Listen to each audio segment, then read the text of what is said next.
Hey everyone, it's Kayla, and today I'm doing my January, February, and March wrap-up. I haven't been reading a whole lot, so I figured why not just do it in one video. I've read 10 books so far and 9 graphic novels, so let's jump right in. The first Saturday in January, I decided to have a mini thon read. I decided to do a couple graphic novels right in a row, and that day I read In Real Life by Cory Doctorow and Jen Wang.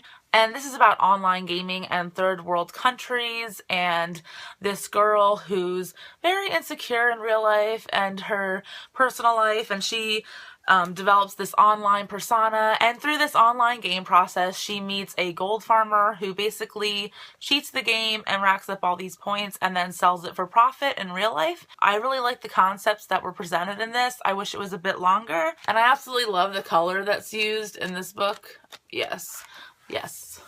4 out of 5 stars. That same night I read the last volume of the Lock and Key series, Alpha and Omega, Volume 6. I loved this series overall. I only gave 3 volumes 5 stars though. It was a little up and down, but the last 2 volumes were on point.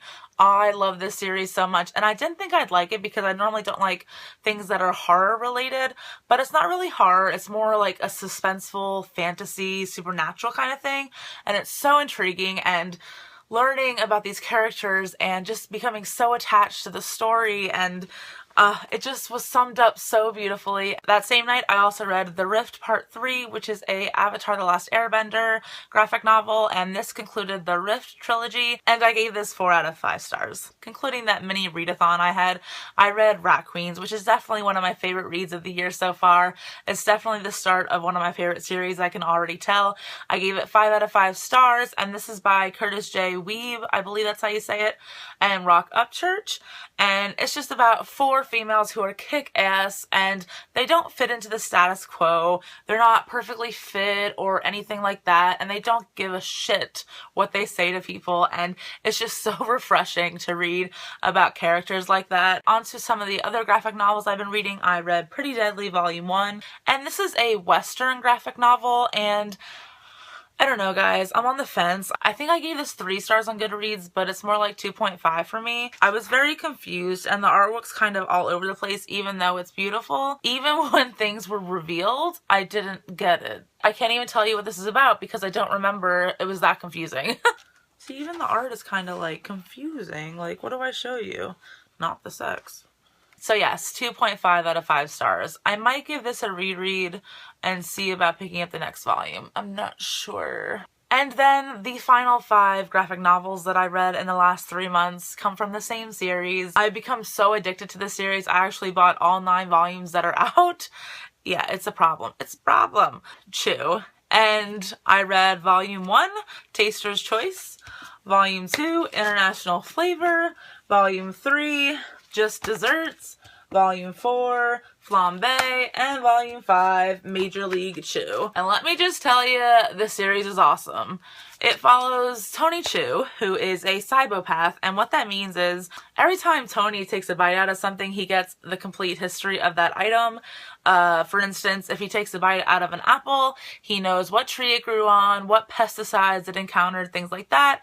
If he tastes meat or anything like that, he gets the impressions of slaughter, and you know where I'm going with that. Tony gets recruited by the Food and Drug Administration to become a special agent because when he tastes body parts, especially corpses, he can solve crimes. I just love where the series is going. There's more people with superpowers. There's a greater mystery involved. And it's just fantastic, and I can't wait to read the other 4 volumes that I have. So I finished Zodiac by Ramina Russell in January. I think I gave this 3.5 or 3 stars on Goodreads. I really enjoyed it. It is a sci-fi YA twist on the zodiac symbols. It takes place obviously in outer space, and I really like that aspect a lot. The atmosphere and the world building is rich. However, I didn't really connect to some of the characters. Since this is more of a complex concept, I felt like there was too much focus on relationships at some points. I highly recommend Zodiac if you liked Across the Universe and also These Broken Stars. I also read Elana, the First Adventure by Tamora Pierce, and this is the first book in the Song of the Lioness Quartet. It's a middle grade / YA fantasy, and I really enjoyed it a lot. So yes, I think I gave this 4 out of 5 stars. I'm anxious to see where the series goes. The Carpe Librum book for the month of January was A Thousand Pieces of You by Claudia Gray, and I loved this so much, and I gave it 5 out of 5 stars on Goodreads, and this is definitely going to be one of my favorite books of the year. And this cover is just gorgeous and beautiful, and basically it's about a girl who wants to solve the mystery of her father's death. Her father, who was murdered, invented this device that allows you to travel through dimensions. So she starts dimension jumping, so to speak. I loved this. It actually read like a time travel book to me because different dimensions develop differently than other dimensions. For instance, she gets stuck in Russia where it feels like a fantasy kind of feel. She gets stuck in a futuristic dimension, one that developed more quickly. It's just an awesome concept, and oh, the love interest. Oh, I can't say anything because of spoilers, but it's the real deal, man. The Carpe Librum book for February was Red Queen by Victoria Aveyard, and I had really mixed thoughts about this. Our whole group did, actually. Some of us really loved it, some really didn't like it at all, and I was kind of on the fence. I think I gave it 3 stars on Goodreads, maybe 2.5. I liked it, and I liked the characters. I didn't feel connected to the relationships they formed with one another at all, and I found so many comparisons to other stories. I was going along with this book, and I was accepting everything for what it was and trying to enjoy it. They started using her as the symbol of the revolution. The main character's whole story arc in this book reminds me of Elana. Elena's arc picked off the page and dropped into this book from Shadow and Bone. I read a line from one of my more favorite characters in this book that probably would have came from Littlefinger's mouth verbatim, something that he would have said to Sansa Stark in A Song of Ice and Fire, and I was like, done. So yes, I gave this 2.5 out of 5 stars. The next book I read was an arc of A Book of Spirits and Thieves by Morgan Rhodes. This is the start of a prequel trilogy to the Fallen Kingdom series, and there's so many tie-ins, and I absolutely love it. The coolest thing about this book was that it tied into our world. There's characters from actually our world that get transported into the world of the Fallen Kingdoms. So I loved it a lot. This takes place 1,000 years before the events of Fallen Kingdoms, but there's so many little Easter eggs and tie-ins, and there's so many theories floating around in my head. It's just freaking awesome. And thank you, Lainey, for sending this to me. Morgan sent this to her, and it's signed by the Queen. It's signed. Guys, I can't wait for you all to read it. I think it comes out in June, and I will definitely be purchasing the hardcover. The Fallen Kingdom series is becoming one of my favorite things to talk about. It's so much fun to discuss things that other people are passionate about, and I just can't wait to see where this story goes. The book that I read that most recently destroyed me was The Winter's Curse by Marie Rukowski. I'm sorry if I pronounced that wrong, but can we talk about this cover? Yeah? And look at this font. I freaking love the font. This was excellent. It's a YA fantasy. I think I gave it 4.5 stars, and I just really enjoyed it. There's so many political concepts presented in this book in a way that just makes you think about war and slavery and the consequences of both of those topics. It's just really eye-opening, and I really enjoyed that aspect of this novel. I also enjoyed all the friendships and relationships that were formed. I'm not sure how to explain this, but I really enjoy books that show the passage of time, that things happen over a long course of time. And I felt like this book didn't really take place in a day or a month. It showed the passage of time. It showed people forming bonds and relationships and getting attached to one another and the repercussions of those actions, and I really enjoyed that a lot. I have my box of tissues right here ready for the second book.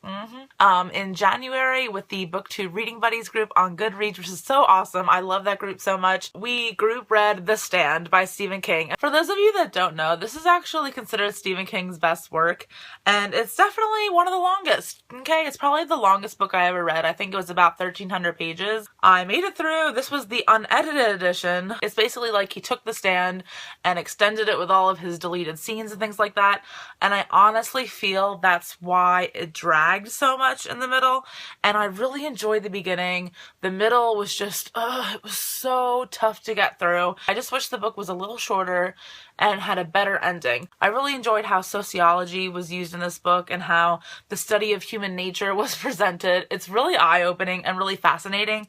However, like I said, the middle part just dragged on and I started caring less and less about the characters. I only actually liked a few characters in here, and there's so many. This was a huge ensemble cast of characters. I ended up giving The Stand 3 stars. I did like it a lot, but I just couldn't get past the slowness in the middle, and part of the end really pissed me off as well. I felt like the climax wasn't climatic enough, if you will. It wasn't good enough after the build-up and build-up. It just wasn't good enough for me. I felt like it was a little bit of a cop-out. And I also felt that way about Under the Dome when I read it by Stephen King. And, I don't know about endings in Stephen King. I just don't know. I don't know. So then I read The Great Zoo of China by Matthew Riley, and Matthew Riley writes awesome action-adventure books. Basically, it would be like reading Indiana Jones or Mission Impossible, and this one is actually about dragons, and y'all know how much I love my dragons, okay? Basically, in a nutshell, this is like Jurassic Park with dragons. The Chinese government decides, okay, well, we need to be a reckoning force with the cultural aspect of the United States. We're way behind. Nobody recognizes our brands worldwide or anything like that, so what can we do? So they decide to build a park where they figure people can come and see dragons that are controlled by little chips that they have on their ears. So needless to say, all these people come in to see this thing, and it just goes to shit in like an hour, and it was just so much fun, and I don't know if I like dragons after this book. So yes, I gave this 4 out of 5 stars. Definitely enjoyed it. And the last book I finished was The Stranger by Harlan Coben. Harlan Coben writes mystery thrillers set in New Jersey, and the best part about his standalone mysteries are that it takes place in the same universe, so all of these characters interact with one another from different stories and books, and you get cameos from characters in the past, and I love that aspect a lot. It's so much fun. This was just a fun, intriguing mystery, and it kept you guessing. I was actually surprised by the twist at the end, and I really enjoyed this a lot. Basically, this guy, Adam, he's sitting in a bar, a stranger comes up to him and lays a bombshell on him and says that his wife faked her pregnancy a couple years ago, and Adam starts digging into his past and things like that, and all these twists unravel. You get the drill, it's a mystery, but I love Harlan Coben. I highly recommend a Harlan Coben book if you haven't read one by him. They're just fun reads. I love the humor that's incorporated in his stories. He's great with sarcasm, and I gave this 4 out of 5 stars on Goodreads. Okay, so that was it for my January, February, and March wrap-up. I'm currently sitting at 37 minutes. I'm hoping to get this down to 15 or less. Let me know below if you have read any of these books and what you thought of them. Let me know below what you had recently finished, and I will see you all soon with another video. Bye!